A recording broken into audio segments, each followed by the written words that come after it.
Time is short.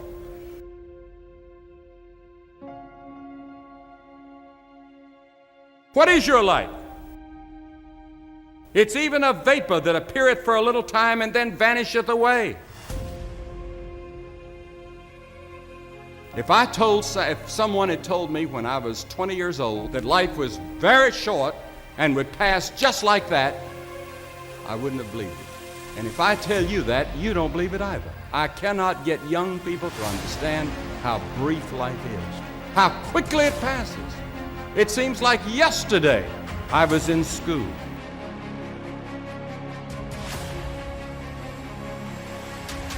Every one of us here has been given the same amount of time in a day.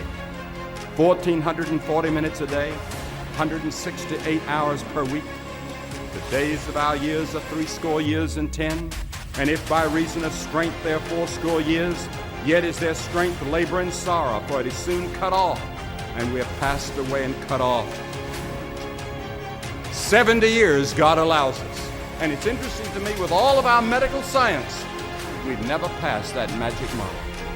The average American male today lives 70 years and 4 months.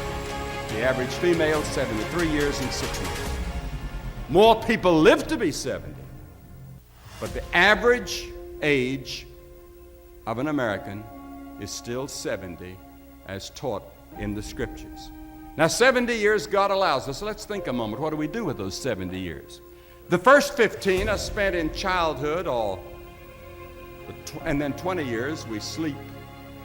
And then the last 5 years, physical limitations are curtailing your activities. They haven't curtailed mine yet, but my 5th year till 70 starts next year. Only 30 years left, and part of that time must be spent in eating meals, working, and figuring out your income tax, things like that.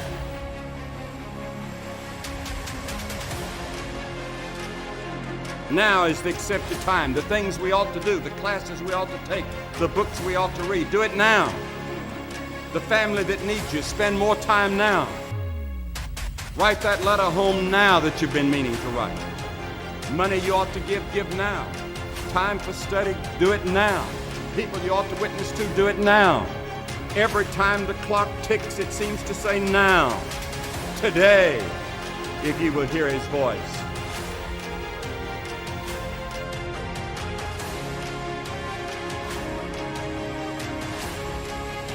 There is the category of problems in life, and it ain't going anywhere. And so the question is, can you deal with the whole category at the same time? That's the thing. That's how to be in the world, is to deal with that category all at the same time.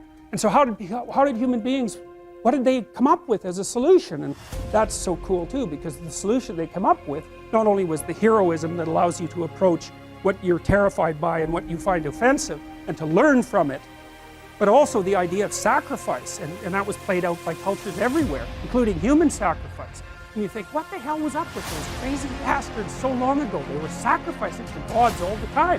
What kind of clueless behavior was that? Burn something and please God. Burn something valuable and please God. It's like, what was with them? What were they thinking? Well, they weren't stupid, those people. If they were stupid, we wouldn't be here. They were not stupid, and believe me, we lived under a lot harsher conditions than we do. So those were some tough people, man. You know, back then you'd last about 15 minutes. So you don't want to be thinking of your ancestors as stupid. Like, there's no real evidence that we're much different cognitively than we were 150,000 years ago. So anyways, sacrifice. What does that mean, sacrifice? Well, it's a discovery, man. It's the discovery of the future. It's like the future is actually the place where there is threat. It's always going to be there. So what do? You make sacrifices in the present so that the future is better. Start before you're ready. If you wait until you feel ready to do anything meaningful, you're going to be waiting for the rest of your life.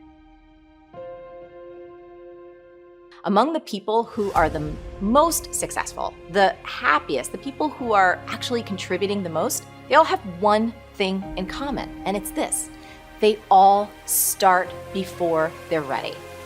You see, I think you've misidentified the enemy here, because the enemy, it's not making mistakes. It's not changing your mind, and the enemy is not your fear. The only enemy that you need to defeat, my friend, is not getting started. This is what most of us just fail to realize. Action is the antidote to fear. Action creates progress and momentum. And action, consistent action, is all you ever need to make anything happen in your life.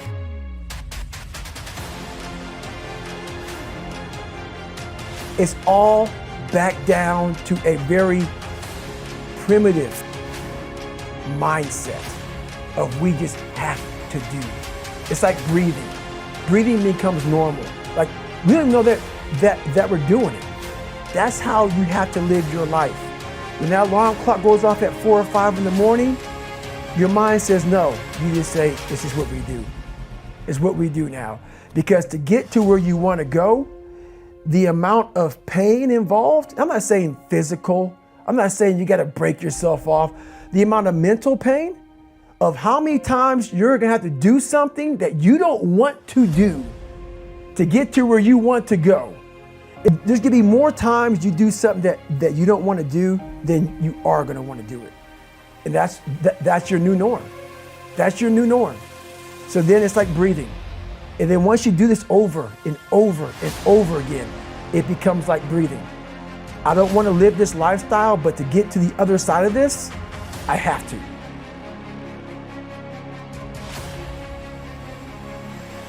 You're never, ever, ever, ever going to feel like doing the things you need to do in order to have what you want. You're always going to need to push yourself. You're always going to need to parent yourself. So what is the net advice on this? What is the bottom line? The bottom line is no one's coming. No one. No one's coming to push you. No one's coming to tell you to turn the TV off. No one's coming to tell you to get out the door and exercise. Nobody's coming to tell you to apply for that job that you've always dreamt about. Nobody's coming to write the business plan for you. It's up to you. And because you're only ever going to do the things that you feel like doing right now or that feel good right now, unless you understand that you've got to parent yourself, you got to push yourself, you're not going to make your dreams come true. You're just not. We're not wired that way. You weren't born that way, you weren't that way when you were growing up, and you're certainly not that way as an adult. And there's a tremendous amount of liberation that comes when you accept the fact that you're always going to need to give yourself a push.